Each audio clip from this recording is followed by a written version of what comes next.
দুদুকে সংস্কার নিশ্চিত করতে চেয়েছিলাম, বিচারালয়ের সংস্কার নিশ্চিত করতে চেয়েছিলাম, পুলিশ প্রশাসনের সংস্কার নিশ্চিত করতে চেয়েছিলাম, সাংবাদিক ভাইদের সংস্কার নিশ্চিত করতে চেয়েছিলাম, ব্যবসায়ী ভাইদের সংস্কার নিশ্চিত করতে চেয়েছিলাম, ব্যাংকিং খাতের সংস্কার নিশ্চিত করতে চেয়েছিলাম।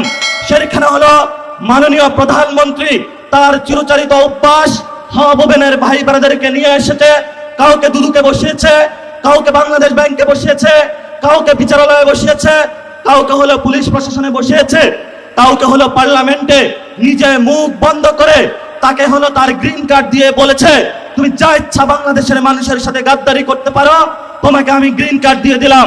এই যদি হয় জিয়াউর রহমানের সন্তানের ভবিষ্যৎ, এই সন্তানের ভবিষ্যতের সাথে বাংলাদেশের ভবিষ্যৎ যাবে না, যাবে না, যাবে না। বাংলাদেশের ভবিষ্যৎ যাবে ওসমান আলীর পথে, বাংলাদেশের শান্তির পথ যাবে আমাদের ৭১-এর শহীদদের পথে।